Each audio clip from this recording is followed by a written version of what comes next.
ಐತಿಹಾಸಿಕ ಹಿನ್ನೆಲೆಯುಳ್ಳ ಶ್ರೀ ಅಭಯ ಆಂಜನೇಯ ಸ್ವಾಮಿ ದೇವಾಲಯ ಅನೇಕ ಭಕ್ತಾದಿಗಳ ಹರಕೆ ಈಡೇರಿಸುವ ಶ್ರದ್ಧಾ ಕೇಂದ್ರವಾಗಿದ್ದು, ನದಿಯ ಪಕ್ಕದಲ್ಲಿರುವ ಈ ದೇವಾಲಯವನ್ನು ಅರ್ಚಕರು ಮಳೆಗಾಲದಲ್ಲಿ ಪೂಜೆ ಸಲ್ಲಿಸಲು ಆಗಮಿಸಿದಾಗ ಅರ್ಚಕರಿಗಾಗಿ ನದಿಯ ಮಧ್ಯಭಾಗದಲ್ಲಿ ರಸ್ತೆ ಉದ್ಭವ ಆಗ್ತಿತ್ತು ಅನ್ನೋದು ಇತಿಹಾಸ. ಶಿಡ್ಲಘಟ್ಟ ಕ್ಷೇತ್ರದ ಜನರಿಗೆ ಶ್ರೀ ಅಭಯ ಆಂಜನೇಯ ಸ್ವಾಮಿ ಕೃಪಾ ಕಟಾಕ್ಷ ಇರಲಿ, ಸರ್ವರಿಗೂ ಸುಖ ಶಾಂತಿ ನೆಮ್ಮದಿ ಭಾಗ್ಯ ದೊರೆಯಲಿ, ಸಕಾಲದಲ್ಲಿ ಮಳೆ ಬೆಳೆಗಳಾಗಿ ರೈತರು ಸಮೃದ್ಧಿಯಿಂದ ಜೀವನ ನಡೆಸುವಂತಾಗಲಿ ಅಂತ ಪ್ರಾರ್ಥಿಸಲಾಯಿತು.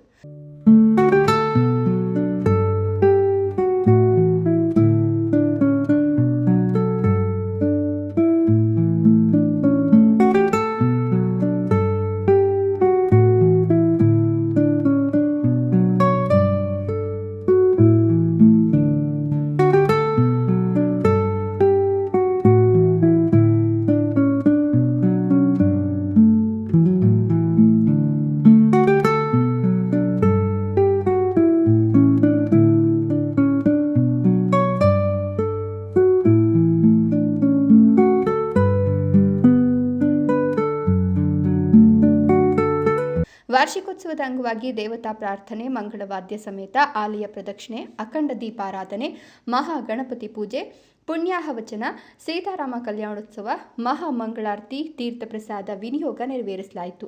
108 ಕಳಶಾಭಿಷೇಕಗಳೊಂದಿಗೆ ವೈದಿಕ ವಿಧಿಗಳು ಭಕ್ತಿ ಭಾವದಿಂದ ನೆರವೇರಿಸಲಾಯಿತು. ನಂತರ ಅಲಂಕಾರ, ವಿಶೇಷ ಆರಾಧನೆ, ಮಹಾಮಂಗಳಾರತಿ ಮತ್ತು ತೀರ್ಥ ಪ್ರಸಾದವನ್ನು ವಿನಿಯೋಗಿಸಲಾಯಿತು. ಅಪಾರ ಸಂಖ್ಯೆಯಲ್ಲಿ ಭಕ್ತಾದಿಗಳು ಭಾಗವಹಿಸಿ ದೇವರಿಗೆ ವಿಶೇಷ ಪೂಜೆ ಸಲ್ಲಿಸಿದರು. ಎಲ್ರಿಗೂ ನಮಸ್ಕಾರ. ಇವತ್ತು ಬಹಳ ಸಂತೋಷವಾದ ದಿನ. ನಮ್ಮ ಅಭಯಾಂಜನೇಯ ಸ್ವಾಮಿ ದೇವಸ್ಥಾನದ 1ನೇ ವಾರ್ಷಿಕೋತ್ಸವದ ಸಂಭ್ರಮದ ದಿನ. ಇವತ್ತು ಕಳೆದ ಬಾರಿ ಹೋದ ವರ್ಷ ನಾವು ಈ ನಮ್ಮ ಅಭಯಾಂಜನೇಯ ಸ್ವಾಮಿಯ ಜೀರ್ಣೋದ್ಧಾರವನ್ನು ನಮ್ಮ ಮಂತ್ರಾಲಯದ ಗುರುಗಳು ಸುಬೇಂದ್ರ ತೀರ್ಥ ಸ್ವಾಮಿಗಳು ಹಾಗೂ ನಿರ್ಮಲಾನಂದ ಸ್ವಾಮೀಜಿ ಗುರುಗಳ ನೇತೃತ್ವದಲ್ಲಿ ಸುಮಾರು ಸಹಸ್ರಾರು ಸಂಖ್ಯೆಯಲ್ಲಿ 10,000ಕ್ಕೂ ಹೆಚ್ಚಿನ ಜನ ಭಕ್ತಾದಿಗಳು ಆಗಮಿಸಿ ಸುಮಾರು ಜನ ಮಿನಿಸ್ಟ್ರುಗಳು, ಗಣ್ಯ ವ್ಯಕ್ತಿಗಳು, ಎಲ್ಲ ಜನಸಾಮಾನ್ಯರು ಸೇರಿ ಒಟ್ಟಿಗೆ ಭಾಳ ಅದ್ಧೂರಿಯಿಂದ 1 ವರ್ಷದ ಹಿಂದೆ ಇಲ್ಲಿ ನಮ್ಮ ಈ ದೇವಸ್ಥಾನದ ಒಂದು ಜೀರ್ಣೋದ್ಧಾರ ನಡೀತು. ಅದೇ ರೀತಿ ಪ್ರತಿಥಿಯಂತೆ ವರ್ಷ ವಾರ್ಷಿಕೋತ್ಸವ ನಡೆಸೋದು, ಪೂಜಾ ಕಾರ್ಯಕ್ರಮಗಳನ್ನ ನಡೆಸ್ಕೊಂಡು ಹೋಗೋದು ಆ ಭಗವಂತನ ಭಕ್ತರಾದ ನಮ್ಮ ಕರ್ತವ್ಯ. ಹಾಗಾಗಿ ಕಾರ್ಯಕ್ರಮಗಳನ್ನ ನೆರವೇರಿಸ್ಕೊಳ್ತಾ ಬರ್ತಾ ಇದ್ದೀವಿ. ಎಲ್ಲ ಭಕ್ತಾದಿಗಳು ಹೇಳ್ತಿದ್ದಾರೆ, ನಾವು ಯಾವುದೇ ಒಂದು ಇಲ್ಲಿ ಬಂದು ಭಗವಂತನಲ್ಲಿ ಒಂದು ಕೋರಿಕೆ ಇಟ್ಟರೆ ಆ ಕೋರಿಕೆ ಈಡೇರ್ತಾ ಇದೆ. ಆ ಕೋರಿಕೆ ಈಡೇರಿದ ಮೇಲೆ ಬಂದು ಹಣ್ಣು ಕಾಯಿ ಕೊಟ್ಟು ಭಗವಂತನಿಗೆ ಪೂಜೆ ಸಲ್ಲಿಸಿ ನಮ್ಮ ಕೋರಿಕೆ ಈ ರೀತಿ ಒಂದು ಉದ್ಯೋಗಕ್ಕೆ ಪ್ರಯತ್ನ ಮಾಡಿದ್ವಿ, ಆ ಕೆಲಸ ಆಯಿತು ಅಂದ್ಬಿಟ್ಟು ಬಂದು ಅಭಿಷೇಕ ಮಾಡಿಸೋದು. ಯಾವುದೋ ಒಂದು ಹಾಸ್ಪಿಟ್ಲಿಗೆ ನಾವು ಈ ರೀತಿ ದೇವಸ್ಥಾನ ಅಂದ್ಕೊಂಡಿದ್ವಿ, ದೇವ್ರಿಗೆ ಮೊರೆ ಇಟ್ಟಿದ್ವಿ, ನಮ್ಗೆ ಒಂದು ಕಾಯಿಲೆಯಿಂದ ನಾವು ಸಂಪೂರ್ಣ ಗುಣಮುಖರಾದರೆ ಒಂದು ಪೂಜೆ ಸಲ್ಲಿಸ್ತೀವಿ ಅಂತ. ಇದೇ ರೀತಿ 100 ಭಕ್ತಾದಿಗಳು ಹೇಳ್ಕೊಳ್ತಾ ಇದ್ದಾರೆ. ತುಂಬ ಸಂತೋಷ ಆಗುತ್ತೆ. ವಿಶೇಷವಾಗಿ ಇದು ಎಲ್ಲದಕ್ಕಿಂತ ಹೆಚ್ಚಿನದಾಗಿ ನಾನು ಇದೇ ಊರಿನಲ್ಲಿ ಬಡ ಕುಟುಂಬದಲ್ಲಿ, ರೈತಾಪಿ ವರ್ಗದ ಕುಟುಂಬದಲ್ಲಿ ಜನಿಸ್ತೇನೋ ಒಂದು ಆ ಭಗವಂತನ ಭಕ್ತಾದಿ ನಾನು ಹೇಳ್ತಿದ್ದೀನಿ. ಇವತ್ತು 1,000 ಜನಕ್ಕೆ ಒಂದು ಸಹಾಯ ಮಾಡುವಂಥ ಶಕ್ತಿ ಬಂದಿದೆ ಅಂತಂದರೆ ಆ ಒಂದು ಭಗವಂತನ ಒಂದು ಆಶೀರ್ವಾದ ಅಂತ ಹೇಳೋಕ್ಕೆ ಇಷ್ಟಪಡ್ತಿದ್ದೀನಿ. ಇಲ್ಲಿ ನನ್ನ ಜೊತೆಯಲ್ಲಿ ಎಷ್ಟೋ ಓದಿರೋಂಥ ನನ್ನ ಜೊತೆ ಇರೋಂಥ ಸ್ನೇಹಿತರುಗಳಿರ್ಬೋದು, ಆ ಭಗವಂತನ ನಂಬಿರೋಂಥವ್ರಿಗೆ ಖಂಡಿತ ಭಗವಂತ ಎಲ್ಲ ಒಳ್ಳೇದು ಮಾಡಿದ್ದಾನೆ. ಮುಂದಿನ ದಿನಗಳಲ್ಲೂ ಅಷ್ಟೇ ಭಕ್ತಿಯಿಂದ ಭಗವಂತನಲ್ಲಿ ಕೋರಿಕೆ ಇಟ್ಟಿದ್ದೇ ಆದರೆ ಅದು ಎಂಥ ಕಷ್ಟನೇ ಇರಲಿ, ನಾನು ಎಷ್ಟೋ ಸರಿ ನನ್ನ ಎಕ್ಸ್ಪೀರಿಯನ್ಸ್ ನಾನು ಹೇಳ್ತಿದ್ದೀನಿ, ಇನ್ನೇನು ನನ್ನ ತೊಂದರೆ ಆಗೋದೇ ಇಲ್ಲ ಅನ್ನೋ ಪರಿಸ್ಥಿತಿ ನಾನು ಭಗವಂತನಲ್ಲಿ ಬಂದು ಭಕ್ತಿಯಿಂದ ಕಣ್ಣಲ್ಲಿ ನೀರು ಹಾಕ್ಕೊಂಡು ಅಪ್ಪ ನೀನೇ ಕಾಪಾಡಬೇಕು ಭಗವಂತ ಅಂತಂದರೆ ಎಷ್ಟೋ ಸರಿ ಕಾಪಾಡಿರುವಂಥ ಒಂದು ಉದಾಹರಣೆಗಳಿದೆ.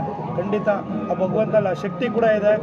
ನಮ್ಮ ಸುಬೇಂದ್ರ ತೀರ್ಥರು ಕಳಶ ಸ್ಥಾಪನೆ ಮಾಡ್ತಿರ್ಬೇಕಾದ್ರೆ ನಮ್ಮದು ಈ ಜೀರ್ಣೋದ್ಧಾರ ಸಮಯದಲ್ಲಿ ಆಂಜನೇಯ ಸ್ವಾಮಿ ಸುಂಟ್ರಗಾಳಿ ರೂಪದಲ್ಲಿ ಬಂದು ಅವತ್ತು ದೇವಸ್ಥಾನದಲ್ಲಿ ಸೇರ್ತು ಭಗವಂತ ಅನ್ನೋದನ್ನು ನಮ್ಮ ಸುಬೇಂದ್ರ ತೀರ್ಥ ಗುರುಗಳು ಹೇಳ್ತಿದ್ರು. ಖಂಡಿತ ಭಗವಂತನ ಒಂದು ಶಕ್ತಿ ಇಲ್ಲಿದೆ. ಹಿಂದೆ ನಮಗೂ ಹೇಳ್ತಿರ್ತಾರೆ, ನಮ್ಮ ಹಿರಿಯರು ಮತ್ತು ನಮ್ಮ ಇಲ್ಲಿರೋಂಥ ಪುರೋಹಿತರೆಲ್ಲ ಹೇಳ್ತಿದ್ರು, ಇದೆಲ್ಲ ಪೂರ್ತಿ ದಕ್ಷಿಣ ಪಿನಾಕಿನಿ ನದಿ ಆ ಕಡೆ ಇರೋವಂಥದ್ದು ಕೂಡ ಇದೆಲ್ಲ ಹಳೆ ಊರು ಅಂತಾರೆ. ಹಿಂದೆ ಒಂದು ಕಾಲದಲ್ಲಿ ಇದು ಪೂರ್ತಿ ಕೆರೆ ತುಂಬಿ ಇಲ್ಲೆಲ್ಲ ಪೂರ್ತಿ ನೀರು ಸುತ್ತು ಆವರಿಸಿತ್ತು.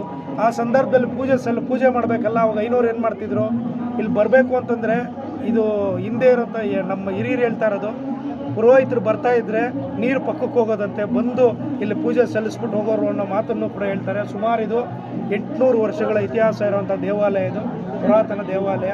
ಹಾಗಾಗಿ ಆ ಭಗವಂತನ ಆಶೀರ್ವಾದ ನಾವೆಲ್ಲ ಇವತ್ತು ಬಂದಿರುವಂಥ ಎಲ್ಲ ಭಕ್ತಾದಿಗಳ ಮೇಲೆ ಎಲ್ಲರಿಗೂ ಆ ಭಗವಂತ ಅವ್ರ ಇಷ್ಟಾರ್ಥಗಳನ್ನ ಸಿದ್ಧಿಸಲಿ. ವಿಶೇಷವಾಗಿ ನಮ್ಮ ಶಿಡ್ಲಘಟ್ಟ ವಿಧಾನಸಭಾ ಕ್ಷೇತ್ರದಾದ್ಯಂತ ಸುಮಾರು ಇವತ್ತು ಸಾವಿರಾರು ಸಂಖ್ಯೆಯಲ್ಲಿ ಎಲ್ಲ ನಮ್ಮ ಮುಖಂಡರುಗಳು ಎಲ್ಲ ದೇವರ ಭಕ್ತಾದಿಗಳೆಲ್ಲರೂ ಕೂಡ ಆಗಮಿಸಿದ್ದಾರೆ. ಅವ್ರಿಗೂ ಅಂತ ಭಗವಂತ ಒಳ್ಳೇದು ಮಾಡಲಿ ಅಂತ ಹೇಳ್ಬಿಟ್ಟು ಇವತ್ತು ಸಂದರ್ಭದಲ್ಲಿ ಕೇಳ್ಕೊಳ್ತಾ ಎಫ್ ಆಶಾ, ಶಿಡ್ಲಘಟ್ಟ, ರಾಯಲ್ಸ್ ಕನ್ನಡ.